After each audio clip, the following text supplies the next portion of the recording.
Welcome back to Hardball. Well, the question of whether we call it torture or things like enhanced interrogation techniques remains. There's a more basic question out there for a lot of people who are in the middle. Does it work? Yesterday, I spoke with Tyler Drumheller, who was the European Operations Chief for the CIA.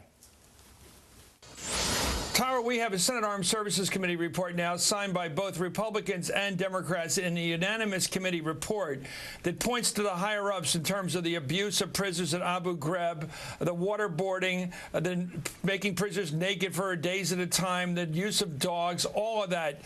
Is it workable? Is that something good to do to prisoners when we catch them? In my opinion, no.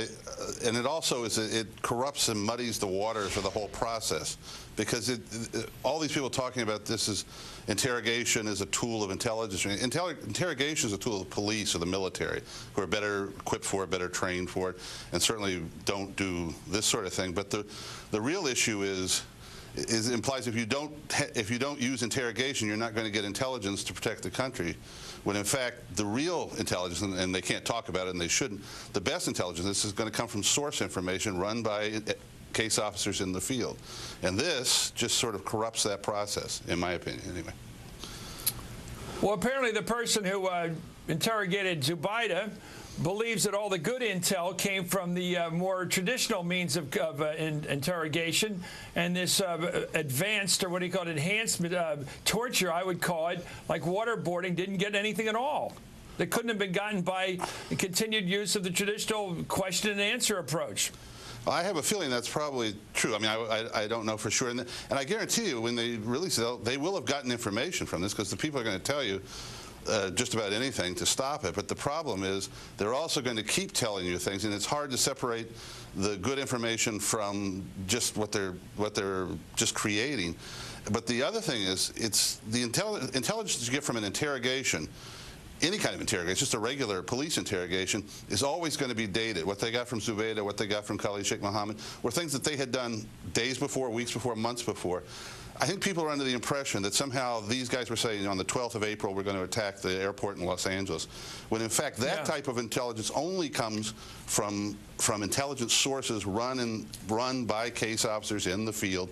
And I think this process hurts that. It's also when people say, well, now case officers will be afraid to operate because of this. That's not true either. I think some may be a little nervous about it, but this has been going on with the agency for years. But it's well, sort of, if this is your measured, if this is your experience speaking here, and you're a pro at getting information that we need for our security, why would so many people at the top of this administration, from Tenet, from the vice president, from all the neoconservatives, we like to call them, the ideologues who were really hard on this war in Iraq, for example, why did they all seem to agree that we had to go to these advanced interrogation techniques, this torture?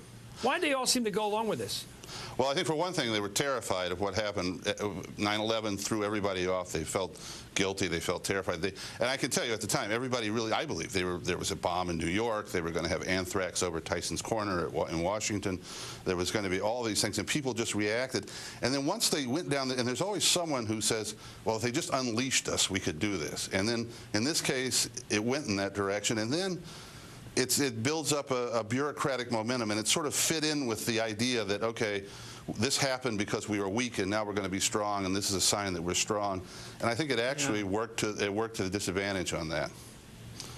Your experience, does it tell you at all, did you ever hear of getting good information through torture?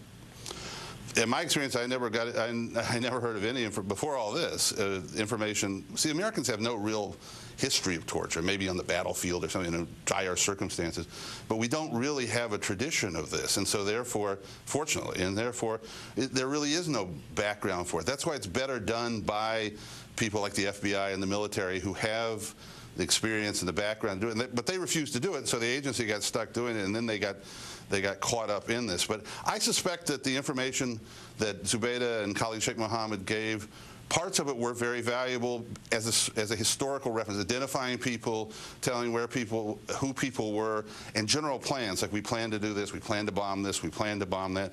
But the idea, people need to understand the idea that any of these guys gave anything that says, next Thursday we're going to do this, is not true. And that is, and I think that doing this in my opinion, took away, and this was a debate inside the agency at the time, took away from the more classical approach to intelligence on this. What did you make of all the gross stuff, the making prisoners stay naked for days at a time, the use of dogs, all the stuff that we saw in graphic sort of perverted extremes in Abu Ghraib, which obviously got completely out of hand.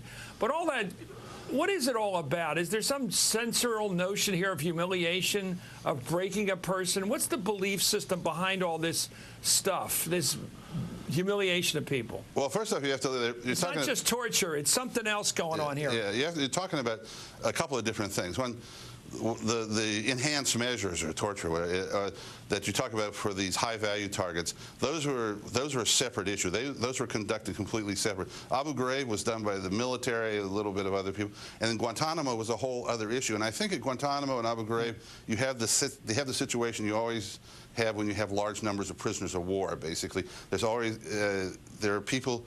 Again, people are angry. They're trying to get the information, and they start down a road and they get caught up in it, and then people get committed to it, and it's hard to come back from that. And it's an idea that, you know, we're going to show these guys that we've defeated them a little bit, and it never works. Thank you very much, Tyler Drumheller. Thank you.